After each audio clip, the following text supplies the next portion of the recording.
Namaskar viewers. Today's topic is A Thing of Beauty. This is a poem written by John Keats. So A Thing of Beauty, the name itself explain that something said about lots of things said about beauty. तो हम इसे आगे पढ़ते हैं। सुंदरता के बारे में बहुत सारी चीजें कही गई हैं, not something but many thing, everything, जो भी कह सकते हैं आप। अबाउट द पोएट, सबसे पहले हम पढ़ते हैं about the poet. Who is the poet of this poem? John Keats. तो जॉन कीट्स इसके पोएट हैं हमारे, किसके? Beautiful thing. तो 1795 में ये पैदा हुए, 1821 तक रहे। और ये थे कौन? Was a British romantic poet. तो ये ब्रिटिश के एक बहुत ही रोमांटिक पोएट थे, बहुत ही प्रकृति नेचर प्रेमी, यानी रोमांटिक, जिसे छायावाद भी कहा जाता है। तो उसके पोएट थे। Although trained to be a surgeon, Keats decided to devote himself wholly to poetry. यद्यपि ये पेशे से एक सर्जन में इन्होंने ट्रेनिंग ले रखी थी, उसमें ट्रेंड थे ये, लेकिन उन्होंने डिसाइड किया, यानी John Keats decided to devote himself wholly to poetry, यानी पूरी तरह से अपने आप को पोएट्री की तरफ इन्होंने समर्पित कर दिया। Keats secret his power to sway and delight the readers lies primarily in his gift for perceiving the world and living his moods and expression in term of language। तो कीट्स, जॉन कीट्स का जो secret है, उसमें जो खूबी है, जो उसकी एक बिल्कुल ऐसी चीज है, तो his power to sway and delight the readers, उसकी जो पावर है, उसका जो एक किस्म से, तो उनका जो स्वे है, यानी उनका जो एक पकड़ है, एक बोलबाला, एक किसी चीज को महसूस करने की जो ताकत है, power to sway and delight the readers, और वो किसी चीज को बिल्कुल एहसास कर लेते हैं, पकड़ लेते हैं, समझ लेते हैं। और डिलाइट द रीडर्स, और रीडर जो पाठक है, जो रीडर है, जो उनकी पोएम को पढ़ता है, तो उसको पूरा तरह से वो डिलाइटेड कर देते हैं, आनंद देते हैं। Lies primarily in his gift for perceiving, जो उन्हें गिफ्ट के तौर पर, जो उनके अंदर कहते हैं गुण है, ठीक है, प्रीमियरली वो एक तौर पर, प्राथमिक तौर पर, यानी शुरू में ही, the world and living his moods and expression in term of language, यानी पूरी दुनिया को जो परसीव करते हैं, और लिविंग हिज मूड्स, अपने मूड के द्वारा, अपने विभिन्न प्रकार के जो मूड्स उनका होता है, और एंड एक्सप्रेशन इन टर्म, यानी जो उनकी एक्सप्रेशंस होती हैं, उनके जो मूड्स होते हैं, इसके द्वारा पूरी दुनिया का एक चित्रात्मक, एक ऐसा वर्णन कर देते हैं, ऐसा परसीव करते हैं, ऐसा उसको समझते हैं, जानते हैं, और फिर द्वारा अपने आप पाठक को, यानी लिख कर पोएम के द्वारा अपने रीडर्स को जो आनंदित कर देते हैं। कहने का मतलब उनमें ये गॉड गिफ्टेड एक सीक्रेट है उनका। The following is an extract from his poem Indian, A poetic romance, यानी इंडियन जो है, इंडियंस जो उनका, द फॉलोइंग जो है, ये जो नीचे की जो हम पढ़ेंगे, तो इंडियन से इनका लिया गया है, इंडियन से, और जो कि एक पोएटिक रोमांस है, पोएटिक रोमांस, उससे ये जो हम पढ़ेंगे, जो पोएट्री हम पढ़ेंगे, पोएम हम पढ़ेंगे, ये उससे लिया गया है। The poem is based on a Greek legend in which Endymion, a beautiful young shepherd and a poet who lived on Mount Latmos had a vision of Cynthia and Moon Goddess।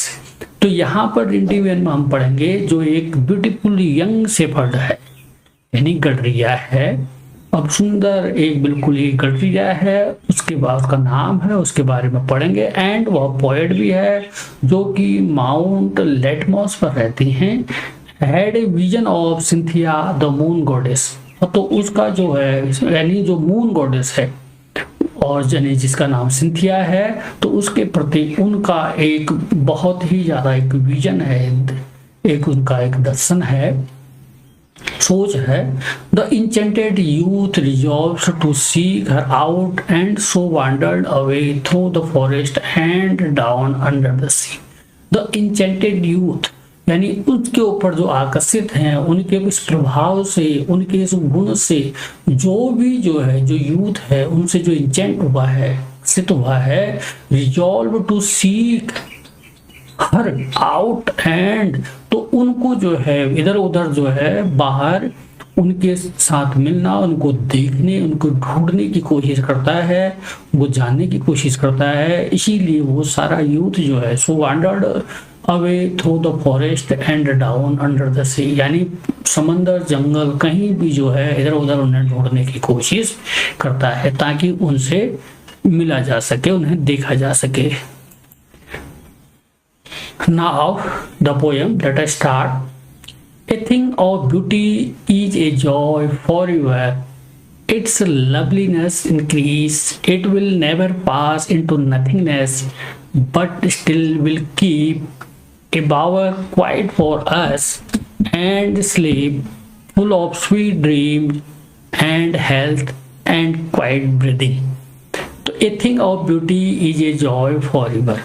तो सुंदरता एक नहीं, beauty एक ऐसा है जो क्या करती है, हमें लॉन्ग लास्टिंग यानी एवर लास्टिंग तक हमें आनंद देती है, खुशी देती है। यानी सुंदरता हमेशा किसी को क्या देती है, बिल्कुल आखिर तक, एवर लास्टिंग तक, एवर हमेशा के लिए क्या देती है, खुशी देती है, खुशियां देती है।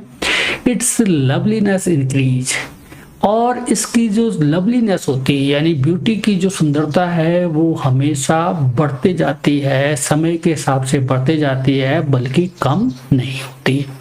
It will never pass into nothingness, तो कहने के हिसाब से समय के हिसाब से बढ़ती जाती है, ये कभी भी नथिंगनेस यानी शून्य यानी जीरो, कुछ भी नहीं जो है कभी हो ही नहीं सकती, बल्कि इसकी ब्यूटी जो है हमेशा बढ़ते जाती है।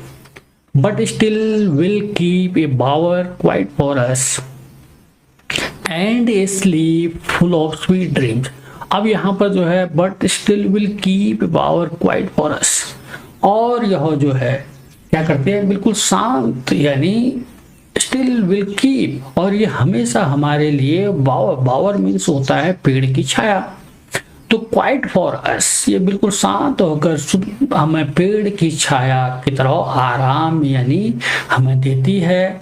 And sleep full of sweet dreams, जिस पर जहाँ पर हम यदि हम सोते हैं तो इस ब्यूटी के कारण, इस सुंदरता के खुशी के कारण, क्योंकि ये हमेशा जॉय देती है, इसीलिए हम अच्छे स्वीट ड्रीम्स यानी सुंदर सपने, अच्छे मीठे सपने देखते हैं। एंड हेल्थ, और हमारी हेल्थ भी बहुत अच्छी रहेगी जब हम खुश रहेंगे। एंड क्वाइट ब्रीदिंग का मतलब हमारी सांसें यानी हमारा जीवन भी बिल्कुल सुखमय और आनंदित रहेगा। तो कहने का मतलब है सुंदरता एक ऐसी चीज है जो हमेशा आनंद देती है और यह समय के हिसाब से बढ़ते जाती है, कभी भी ये कम नहीं होती, नथिंगनेस नहीं होता। और यह हमेशा जो है हमें पेड़ की छांव की तरह हमें आनंद देती है, सुंदर सपने देती है, और हमारे हेल्थ या हमारी जीवन जो है सांसें, जो बिल्कुल कहने का मतलब हमारी जिंदगी को बढ़ाती है, हमारे स्वास्थ्य को बिल्कुल तरोताज रखती है। Clear?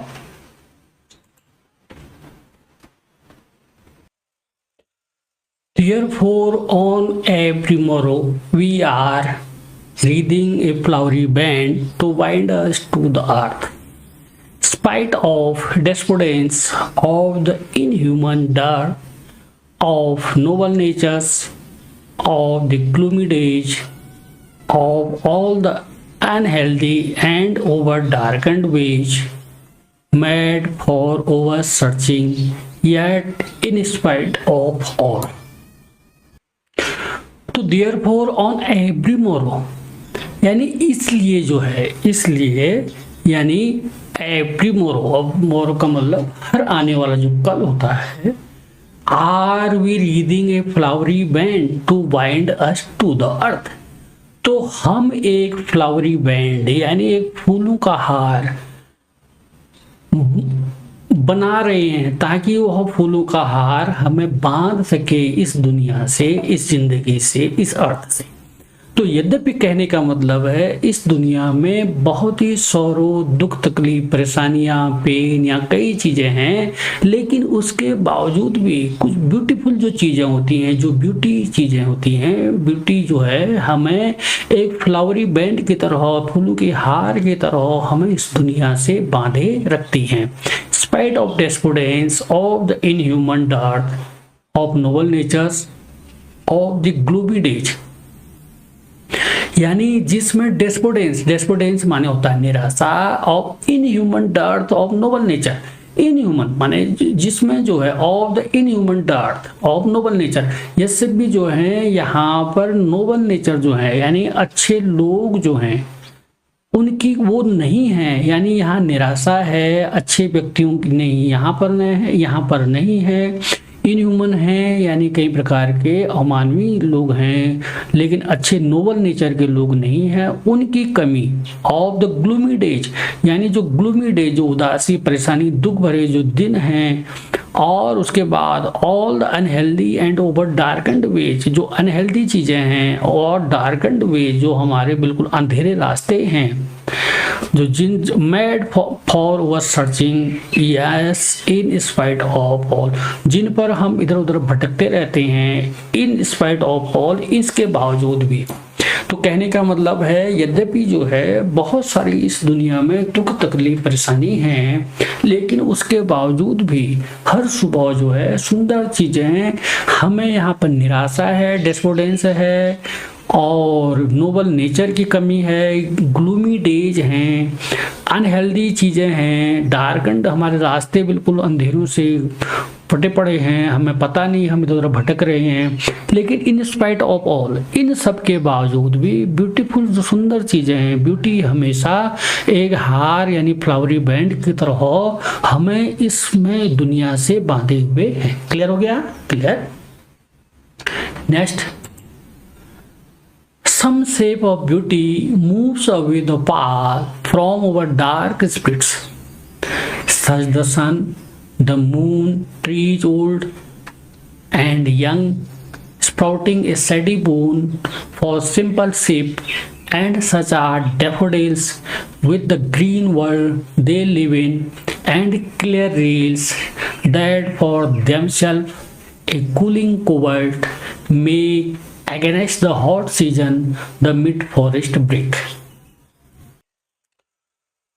Some shapes of beauty moves away the pall from our darkest spirit, यानी ब्यूटी जो होती है, ब्यूटी इतनी काम की चीज है, इतनी अच्छी चीज है, ये मूव्स अवे, ये हमें दूर कर देती है। द पाल मीन्स होता है बिल्कुल अंधेरा, तो डार्कनेस दुख और परेशानी से, फ्रॉम ओवर डार्क स्पिरिट यानी हमारा मन, हमारा दिल, हमारी आत्मा, स्पिरिट जो इस प्रकार के दुख तकलीफों में डूबी रहती है, उससे ब्यूटी हमें क्या करती है? दूर कर देती है, यानी उससे हमें बाहर निकालती है। Such the sun, the moon, trees old and young, sprouting a steady bone for simple shape, and such are daffodils with the green world they live in।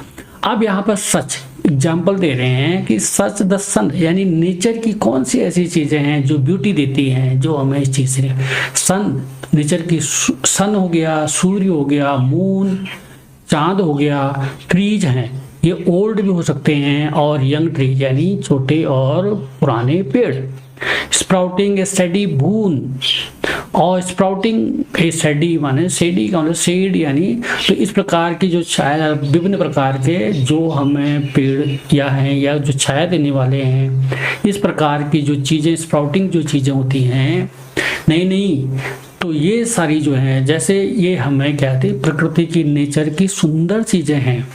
For simple ship, जैसे सिंपल शिप यानी भेड़ से मतलब है, and such are daffodils, और इसमें daffodils यानी नरगिस का फूल भी है, विद द ग्रीन वर्ल्ड, और बिल्कुल हरा भरा हरियाली जो मैदान होते हैं, तो ये सारी चीज़ें दे लिव इन, जो इस नेचर में रहती हैं, इस प्लानेट अर्थ में रहती हैं। और उसके अलावा अन्य चीज़ें भी हैं, क्लियर रील्स, यानी रील्स माने होता है जो झरना, यानी जो छोटे छोटे जो नदियाँ होती हैं, जो बिल्कुल सरिता कहते हैं जिसे, तो छोटे छोटे जो वो इस तरह की नदियां होती हैं, वो साफ सुथरी जो रील्स होते हैं, that of themselves cooling covert make against the hot season, तो ये हमेशा हमें कूलिंग करते हैं, यानी इस जैसे धूप में अगर हम हैं तो ये छोटे छोटे जो रील्स होते हैं, यानी जो छोटी नदियाँ होती हैं साफ सुथरी क्लियर जो होती हैं, ये हमें क्या करती हैं, यानी हॉट सीजन से हमें आराम देती हैं। द मिड फॉरेस्ट ब्रेक, यानी अगर हम जंगल के बीच में अगर किसी चीज़ में ब्रेक, यानी कोई तकलीफ में परेशानी में कोई रुकावट आ जाए, तो उस प्रकार से ये बहुत सारी जो ब्यूटीफुल चीज़ें हैं ये हमेशा हमें इस दुख परेशानियों से दूर करती हैं। इसका साथ समझ लें, यानी ब्यूटी जो होती है, ब्यूटीफुल चीज़ें जो होती हैं वो हमेशा हमें डार्क स्पिरिट्स में, यानी हमारे अंदर जो डार्कनेस हो गई है, जो दुख तकलीफ हो गई है, उससे उस चीज़ को बाहर करती हैं। और ये ब्यूटी चीज़ें हमें कैसी ब्यूटी की चीज़ों के कुछ एग्जाम्पल दिए गए हैं। ये कौन सी चीज़ें हैं, जैसे मून हो गया, सन हो गया, ट्रीज हो गए, और शिप हो गए, और डेफोडिल हो गए, ग्रीन वर्ल्ड हो गया, क्लियर रील्स हो गए, और ये सारी चीज़ें जैसे ये जो होती हैं हमें हॉट सीजन में या दुख तकलीफों में परेशानी में अगर कोई रुकावट आ जाए, प्रॉब्लम आ जाए, उससे हमें ये क्या करती हैं, सुंदर चीज़ें हमें हमेशा आनंद देती है, खुश देती हैं और हमें परेशानियों से बाहर निकालती हैं। Rich with a sprinkling of fair musk rose blooms, and such too is the grandeur of dreams we have imagined for the mighty dead, all lovely tales that we have heard or read, and endless fountain of immortal drink pouring unto us from the heaven's brink. Rich with a sprinkling of fair musk rose blooms. अब यहाँ पर rich with a sprinkling of fair musk rose blooms, beauty जो है rich है, sprinkling माने जो छिड़काव होता है, of fair musk rose, musk rose यानी जो मस्क की जो कस्तूरी की जो खुशबू आती है, मस्क की जो यानी गुलाब की तरह, ब्लूम्स माने होता है फूल, यानी जो फूल होते हैं वो खुशबू देते हैं, आनंद देते हैं। ठीक उसी प्रकार से ब्यूटी भी जो है इस मस्क रोज ब्लूम से जो है रिच है, हमेशा स्प्रिंग करती है, यानी छिड़काव करती है खुशबू की। And such too is the grandeur of dooms, dooms का मतलब होता है बिल्कुल जब विनाश होता है, डिस्ट्रक्शन होता है, तो वहाँ and such too is the grandeur, और ये बड़ा शानदार जो अगर डिस्ट्रक्शन भी हो, we have imagine for the mighty dead, तो यहाँ पर इस समय जो है जो विनाश हो चुके, जो नहीं है अभी दुनिया में, ऐसे हीरो लोग, हीरोइक जो एक व्यक्ति ही थे, ऐसे प्रकार के जो लोग थे, उनकी कहानियां जब we have imagined for the mighty dead, तो ऐसे में हमें जो है ब्यूटी उन हीरो यानी उन लड़ने वाले जिनका हालांकि जो इस दुनिया में नहीं है, उनको इमेजिन करने का मौका देती है। माइटी माने बहुत ताकतवर लोग थे, डेड जो नहीं रहे इस दुनिया में, उनको इमेजिन कर कर उनकी वीरता को याद कर कर हमें इंस्पिरेशन देती है। उनके शानदार ग्रैंडियर जो है, उनका जो शानदार रहा है, उस उनका जो बिल्कुल उनका डिस्ट्रक्शन, उनका जो अंत रहा वो बड़ा शानदार तरीके से रहा, यानी अमर रहे। तो उनकी कहानियां हमें माइटी जो इतने माइटी लोग थे वो हमें इमेजिन कर कर इंस्पिरेशन देती है। All lovely tales that we have heard और रेड, उनके बारे में जो अच्छी अच्छी कहानियाँ, जो इंस्पिरेशन टाइप की जो कहानियाँ टेल्स हमने पढ़ी हैं और जो सुनी हैं, तो ये सारी चीज़ें हमें इंस्पिरेशन देती हैं। And endless fountain of immortal drink pouring unto us from the heavens brink, brink का मतलब होता है बिल्कुल किनारे से। तो इस प्रकार endless fountain of immortal drink, जो अनवरत नष्ट होने वाला नहीं है, जो अमर है, तो इस प्रकार से निरंतर एक ड्रिंक की तरह, एक पानी के छिड़काव, अमृत का एक छिड़काव टाइप का जो है हमेशा ऊपर से स्वर्ग की तरफ से, यानी सुंदरता जो है हमेशा हमें इसका छिड़काव हमारे ऊपर करते रहती है। इसका सार समझ लें, यानी ब्यूटी एक ऐसी चीज है जो हमें मस्क रोज ब्लूम यानी फूलों की तरह हमेशा छिड़काव करती है उस खुशबू की, और ये बड़े शानदार and such too is the grandeur of dooms, यानी हमें जो है उन शानदार लोगों का जो यानी जो नष्ट हो चुके, जो इस दुनिया में अब नहीं है, वो माइटी कितने बहादुर लोग थे, कितने ताकतवर लोग थे, वीर लोग थे, उनको इमेजिन करवाती है हमें ब्यूटी उनके बारे में पढ़कर। तो ये सारी कहानियां जो हम पढ़ते हैं, हर्ड करते हैं यानी सुनते हैं या पढ़ते हैं, तो उनके बारे में जो कहानियां हैं उससे हमें इंस्पिरेशन मिलती है। ऐसे लोगों के जो माइटी डेड हैं कभी कभी, उनके बारे में हमें पढ़ने को मिलता है। एंड एंडलेस फाउंटेन, एक बिल्कुल अनंत ऊपर से जो है सुंदरता हमें जो है इसी प्रकार सुंदर चीजों का छिड़काव एक अमृत के रूप में हमारे ऊपर करते रहती है। क्लियर? अब हम पढ़ते हैं पोएटिक डिवाइसेज। इसमें कौन सी पोएटिक डिवाइसेज यूज की गई हैं, थोड़ा इसको देख लेते हैं क्योंकि इस पर भी क्वेश्चंस आते हैं हमारे। अलिट्रेशन, अलिट्रेशन जैसे इसमें कुछ जैसे हमारे एन एन जो है, जो साउंड्स है एन एन, तो इसमें हमारे एन, यहां पर भी एन, और ये सारी जैसे इसमें सी हो गया, सी हो गया, और एन हो गया, एन हो गया, एन हो गया, ये जो है सिंपल शेप में एस हो गया, एस हो गया।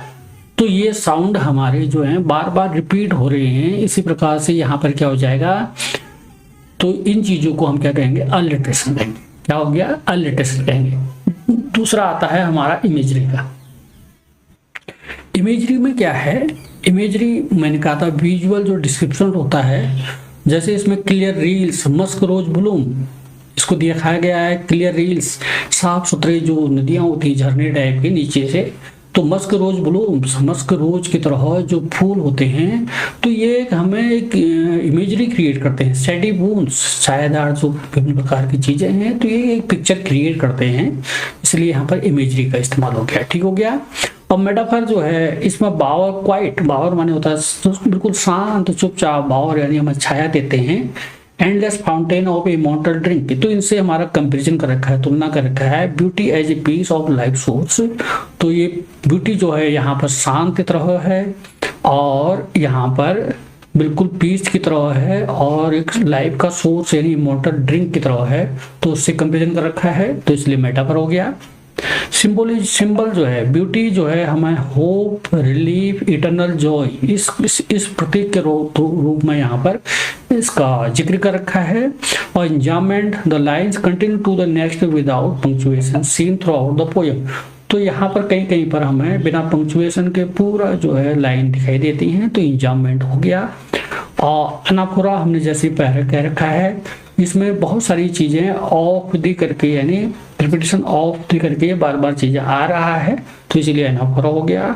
और ट्रांसपोर्ट एपिथेट जो होता है, ये unhealthy and over darkened way, तो darkness is transferred from life to path, तो यहाँ से जो है कुछ चीजें एक दूसरी जगह से दूसरी जगह ट्रांसफर कर दी जाती हैं। जैसे इसमें दे रखा है कि यहाँ पर डार्कनेस जो है यानी हमारे जीवन के रास्तों में अंधेरा, यानी अंधेरा का मतलब दुख तकलीफें आती हैं, तो यहाँ पर जो है डार्कनेस जो है हमारे जीवन के रास्तों पर ट्रांसफर कर रखा है, तो इसीलिए यहाँ पर ट्रांसफर एपिथेट आएगा।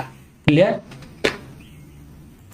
अब सबसे जो ज्यादा इंपॉर्टेंट है, हम इसका जो सेंट्रल आइडिया है, जो केंद्रीय जो भाव होता है, यानी जो मुख्य जो सेंटर में जो आइडियाज हैं, जो ऐसे आइडिया है, उसके बारे में पढ़ेंगे। इस पोयम का जो सार है, तो इसमें the poem celebrates beauty as eternal and everlasting, तो इसमें जो ब्यूटी होती है ये क्या कर रहती है, ये हमेशा इटर्नल रहती है, सदाबहार रहती है, और एवरलास्टिंग रहती है, हमेशा आखिर तक रहती है, इसका अंत कभी नहीं होता है, समय के हिसाब से बढ़ती जाती है। और ये क्या कहते हैं, अकॉर्डिंग टू द पोएट, तो पोएट कहता है ब्यूटीफुल थिंग हमेशा हमें आनंद देती है और पीस देती है, ये हमेशा दुख और परेशान नहीं करती हैं। Even in world full of pain and suffering, चाहे हम कितना भी इस दुनिया में परेशान या दुख तकलीफ हो, इस दुनिया कैसी भी हो, लेकिन ब्यूटीफुल चीजें हमेशा जॉय और पीस देती है। Beauty inspires and comforts us, removing sadness and negativity from our minds. तो ब्यूटी हमें इंस्पायर करते रहती है हमेशा कि हम अपने दिमाग से, अपनी परेशानी से, दिल से सैडनेस को रिमूव करें और निगेटिविटी को रिमूव करें। तो ब्यूटी हमें हमेशा इसके लिए इंस्पायर करती है। और नेचर जो है, nature with all it's charming elements is one of the greatest source of eternal beauty. और नेचर के जो बहुत सारे जो चार्मिंग एलिमेंट्स हैं, जो खिंचाव वाले हैं, जो आकर्षित करने वाली चीजें हैं, वो हमेशा जो है सबसे बड़े स्रोत हैं सुंदरता के, इटर्नल ब्यूटी के स्रोत हैं, हमेशा सदा रहने वाले, अमर रहने वाले स्रोत हैं। जैसे सन है, मून है, बहुत सारी चीजें इसमें दे रखी हैं, ट्रीज हैं, तो हमेशा देने वाले हैं। तो होप ये आपने इस वीडियो को बहुत ध्यान से समझा होगा, हर चीज इसमें समझाने की कोशिश की गई है। क्योंकि पोएम कभी भी आप पढ़ें, आप उसका भाव लें, आप इसे ट्रांसलेट नहीं कर सकते हैं। आपको ये जानना चाहिए कि इस पोएम में पोएट के द्वारा क्या कहने की, एक्सप्रेस करने की कोशिश की गई है, वो क्या कहना चाह रहा है। आप उसे आप बेहतर से बेहतर कितना अच्छा डिलीवर कर सकें, वही पोएम है। ठीक है, उसका भाव लेना है हमें, ट्रांसलेशन नहीं चलता है इसमें। तो thank you very much for watching this video so patiently. Thanks.